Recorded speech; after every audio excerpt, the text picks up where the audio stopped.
आपको सीधे वाराणसी ले चले। पीएम मोदी का संबोधन शुरू हो गया, आपको सुनवाते हैं। उत्तर प्रदेश सरकार के मंत्री भाई अनिल जी, सदगुरु आचार्य पूज्य श्री स्वतंत्र देव जी महाराज, पूज्य श्री विज्ञान देव जी महाराज, अन्य महानुभाव, देश भर से पधारे सभी श्रद्धालुगण और मेरे परिवारजनों, काशी प्रवास का आज मेरा ये दूसरा दिवस है। हमेशा की तरह काशी में बीता हर क्षण अपने आप में अद्भुत होता है, अद्भुत अनुभूतियों से भरा होता है। आपको याद होगा 2 वर्ष पहले इसी तरह हम अखिल भारतीय विहंगम योग संस्थान के वार्षिकोत्सव में एकत्र हुए थे। एक बार फिर मुझे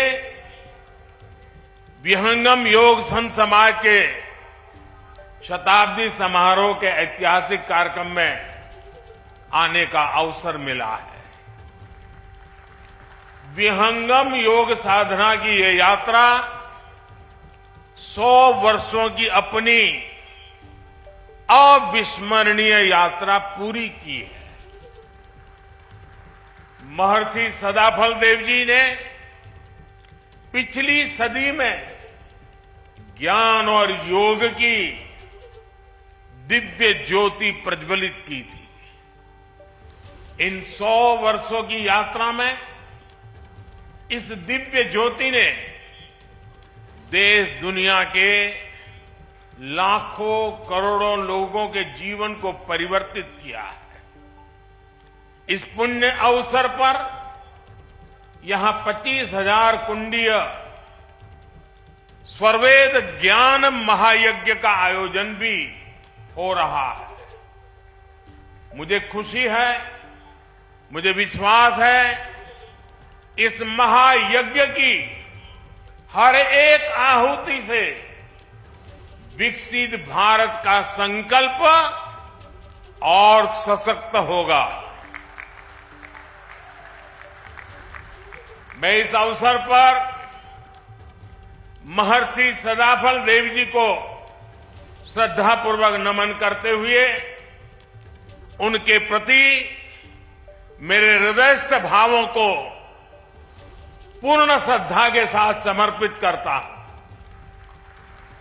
मैं उनकी गुरु परंपरा को अनवरत आगे बढ़ाने वाले सभी संतों को भी प्रणाम करता हूं।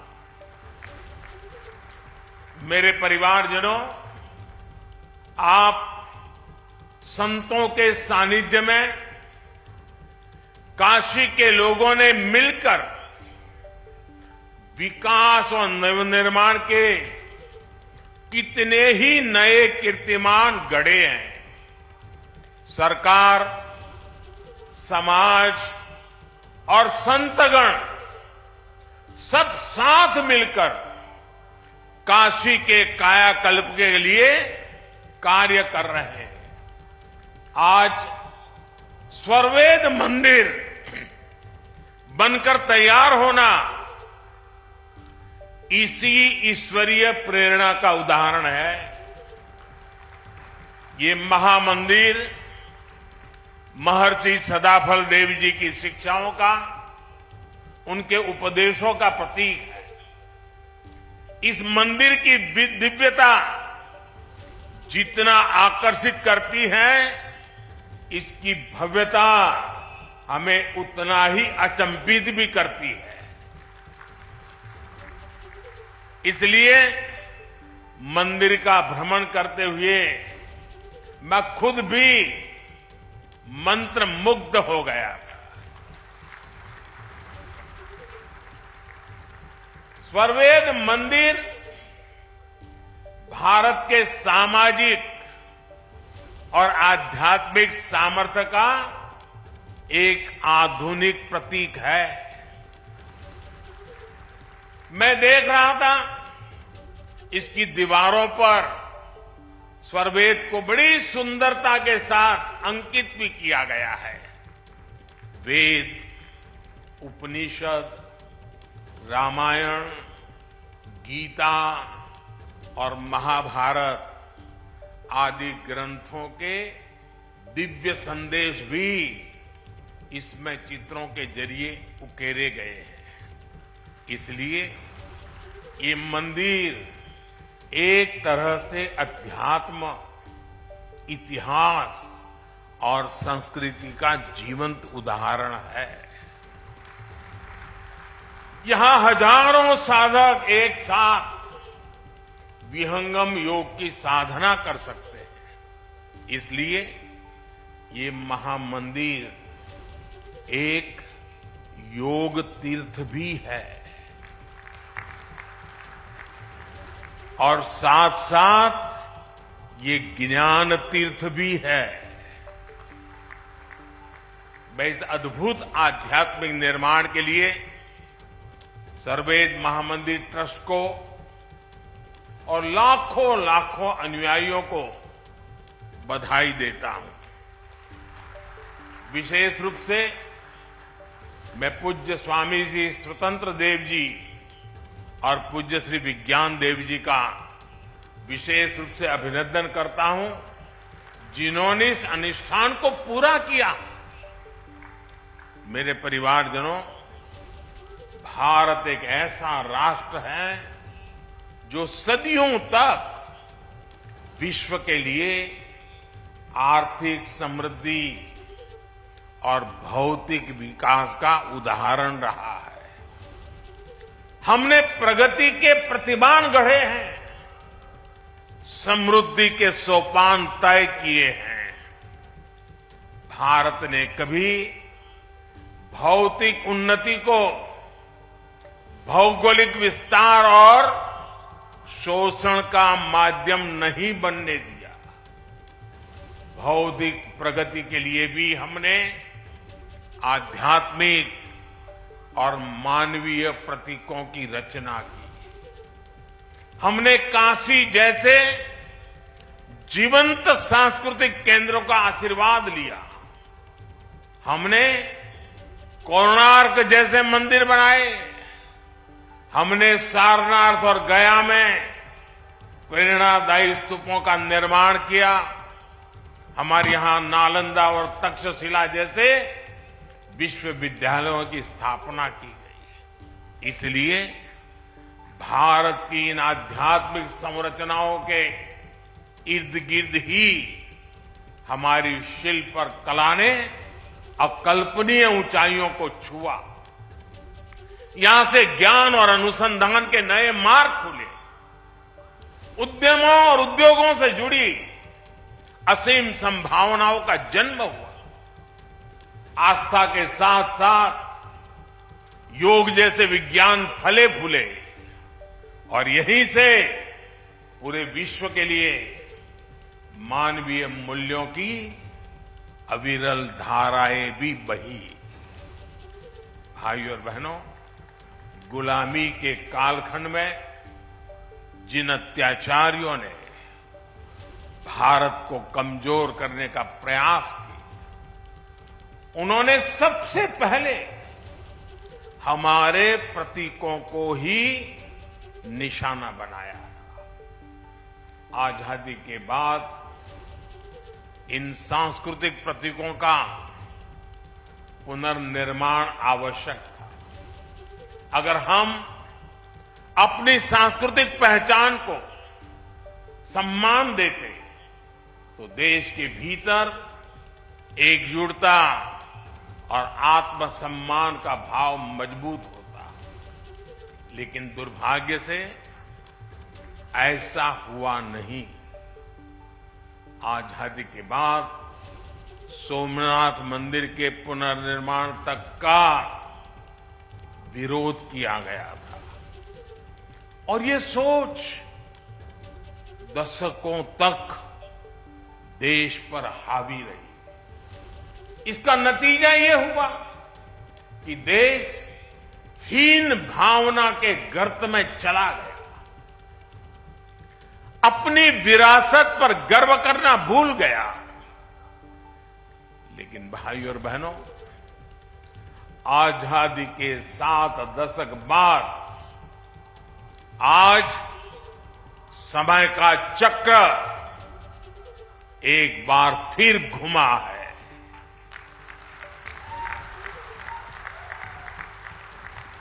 देश अब लाल किले से गुलामी की मानसिकता से मुक्ति और अपनी विरासत पर गर्व की घोषणा कर रहा है। जो काम सोमनाथ से शुरू हुआ था, वो एक अभियान बन गया है। आज काशी में विश्वनाथ धाम की भव्यता भारत के अविनाशी वैभव की गाथा गा रही है। आज महाकाल महालोक हमारी अमरता का प्रमाण दे रहा है। आज केदारनाथ धाम भी विकास की नई ऊंचाइयों को छू रहा है।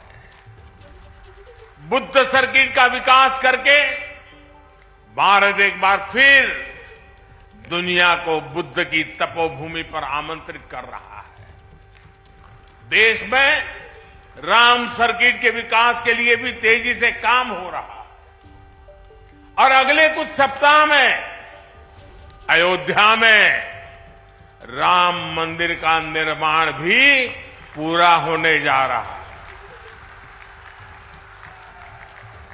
साथियों, हम समग्र विकास की ओर कदम तभी बढ़ा पाते हैं जब देश अपनी सामाजिक सच्चाइयों और सांस्कृतिक पहचान का समावेश करता है। इसलिए आज हमारे तीर्थों का विकास भी हो रहा है और भारत आधुनिक इंफ्रास्ट्रक्चर में नए रिकॉर्ड भी बना रहा है। आज देश में विकास की रफ्तार क्या है, इसकी झलक आपको अकेला बनारस ही दिखा देता है। काशी विश्वनाथ धाम ये परिसर का निर्माण हुए पिछले सप्ताह ही 2 साल पूरे हुए हैं। इसके बाद से बनारस में रोजगार और व्यापार कारोबार एक नई तेजी पकड़ चुका है। पहले एयरपोर्ट पर पहुंचते ही चिंता होने लगती थी कि शहर तक कैसे पहुंचेंगे। टूटी सड़कें और अव्यवस्था, यही बनारस की पहचान थी। लेकिन अब बनारस का मतलब है विकास। अब बनारस का मतलब है आस्था के साथ आधुनिक सुविधाएं। अब बनारस का मतलब है स्वच्छता और बदलाव। बनारस आज विकास के अद्वितीय पथ पर अग्रसर है। वाराणसी में कनेक्टिविटी बढ़ाने के लिए पिछले लगभग 9 सालों में ऐतिहासिक कार्य हुए। वाराणसी से सभी शहरों को जोड़ने वाली सड़कें या तो 4 लेन की हो गई हैं या फिर 6 लेन की बना दी गई है।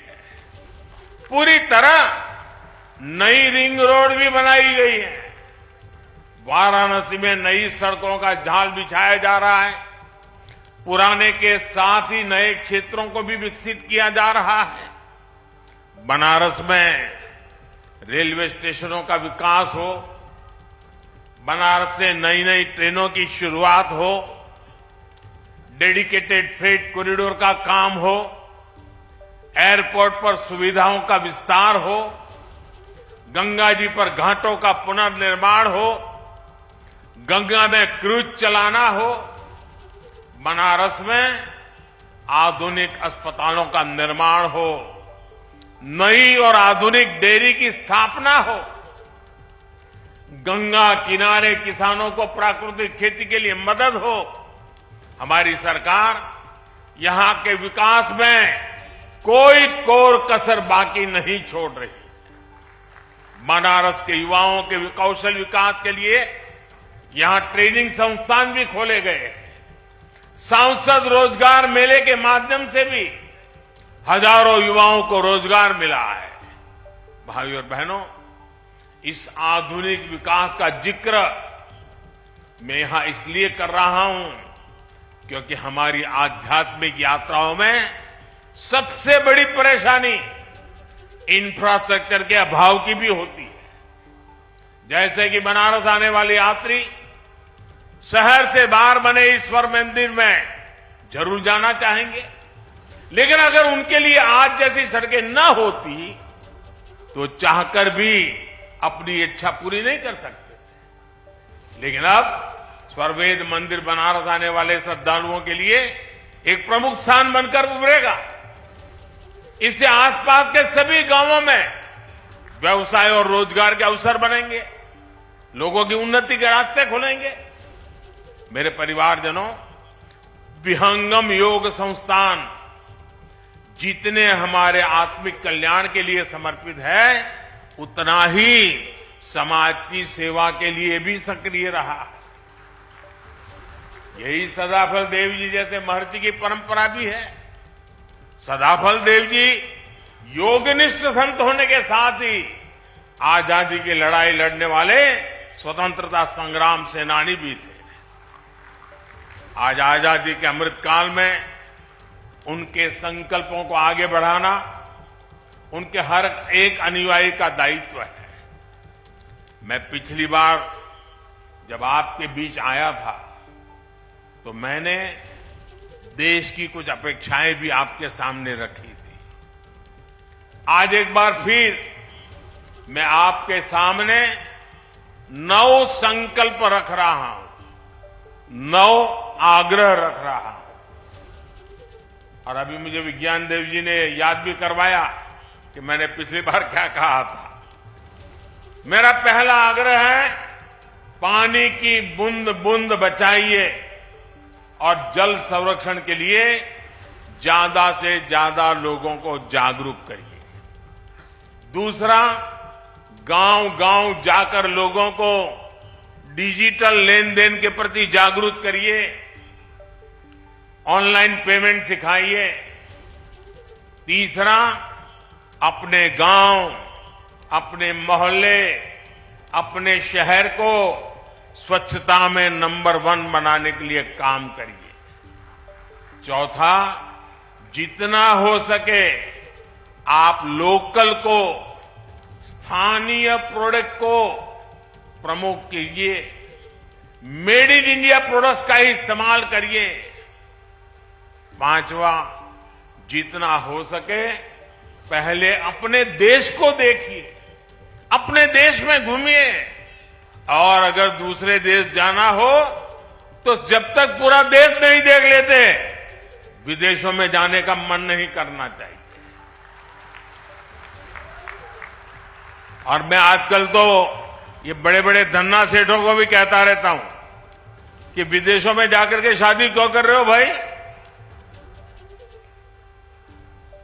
तो मैंने कहा, मेड इन इंडिया, इंडिया में शादी करो। मैं छठी बात कहता हूं, प्राकृतिक खेती के प्रति किसानों को ज्यादा से ज्यादा जागरूक करते रहिए। मैंने ये आग्रह पिछली बार भी आपसे किया था, फिर इसे दोहरा रहा हूं। ये धरती मां को बचाने के लिए बहुत जरूरी अभियान है। मेरा 7वां आग्रह है, मिलेट्स को, श्री अन्न को अपने रोजमर्रा के खाने के जीवन में शामिल करिए। इसका खूब प्रचार प्रसार कीजिए, सुपर फूड है। मेरा 8वां आग्रह है, फिटनेस, योग हो, स्पोर्ट्स हो, उसे भी अपने जीवन का अभिन्न हिस्सा बनाइए। और 9वां आग्रह है, कम से कम एक गरीब परिवार का संबल बनिए, उसकी मदद करिए। ये भारत में गरीबी दूर करने के लिए जरूरी है। आजकल आप देख रहे हैं विकसित भारत संकल्प यात्रा चल रही है। मैं कल शाम को इससे जुड़े कार्यक्रम में शामिल हुआ हूं। अभी कुछ देर बाद यहां से मैं फिर विकसित भारत संकल्प यात्रा में शामिल होने जा रहा हूं। इस यात्रा के प्रति जागरूकता फैलाने का दायित्व आप सभी का भी है, हर धर्मगुरु का भी है। मैं चाहूंगा कि ये सभी हमारे व्यक्तिगत संकल्प भी बनने चाहिए। गांवों विश्वस्य मातरः का जो आदर्श वाक्य है, ये हमारे लिए आस्था के साथ साथ व्यवहार का भी हिस्सा बनेगा, तो भारत और तेजी से विकसित होगा। इसी भाव के साथ मैं आप सभी का बहुत बहुत धन्यवाद करता हूं और पूज्य संतों ने मुझे जो मान सम्मान दिया, मैं उनका भी हृदय से धन्यवाद करता हूं। मेरे साथ बोले भारत माता की, भारत माता की, भारत माता की। धन्यवाद। तो प्रधानमंत्री नरेंद्र मोदी को आप सुन रहे थे। वाराणसी दौरे का दूसरा दिन आज प्रधानमंत्री नरेंद्र मोदी, दिन की शुरुआत उन्होंने स्वर्ववेद महामंदिर के उद्घाटन और वहां पर संबोधन के साथ की है और इस पर प्रधानमंत्री नरेंद्र मोदी की तरफ से साफ तौर पर बताया गया वहां मौजूद लोगों को कैसे काशी का मतलब अब विकास हो गया है, काशी का मतलब स्वच्छता भी और बदलाव भी। और इस मौके पर प्रधानमंत्री ने देश के सामने अपने 9 आग्रह रखे हैं, जिसमें पानी बचाने से लेकर डिजिटल पेमेंट को बढ़ावा देने से लेकर स्वच्छता को बढ़ावा देने से लेकर लोकल और मेड इन इंडिया पर ज्यादा फोकस रखना, पर्यटन के मामले में पहले देश के पर्यटन स्थलों को तरजीह देना, मिलेट्स, श्री अन्न से लेकर फिटनेस की बात तक और एक गरीब परिवार का संबल अगर हर देशवासी बनने का प्रण लेगा तो फिर गरीबी दूर करना आसान हो जाएगा। ये वो मंत्र जो प्रधानमंत्री नरेंद्र मोदी की तरफ से दिए गए। तो काशी के लिए विकास के काम जारी हैं और ऐसे में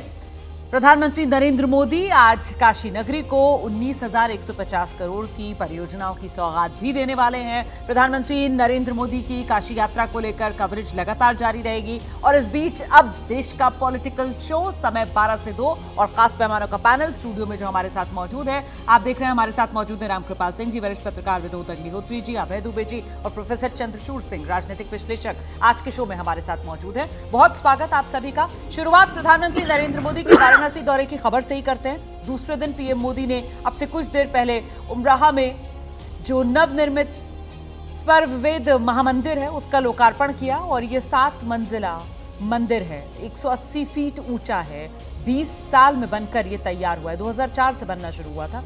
इसमें दुनिया का सबसे बड़ा मेडिटेशन सेंटर भी बनाया गया है। प्रधानमंत्री मोदी ने आज करीब 20,000 करोड़ की परियोजनाओं का उद्घाटन, शिलान्यास आज करेंगे वो काशी नगरी के लिए।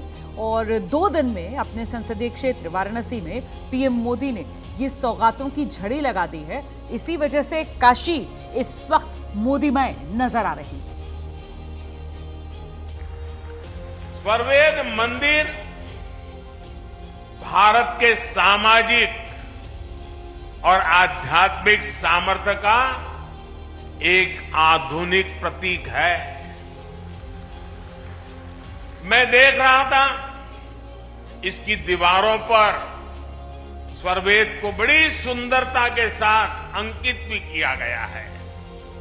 वेद, उपनिषद, रामायण, गीता और महाभारत आदि ग्रंथों के दिव्य संदेश भी इसमें चित्रों के जरिए उकेरे गए हैं। इसलिए ये मंदिर एक तरह से अध्यात्म, इतिहास और संस्कृति का जीवंत उदाहरण है।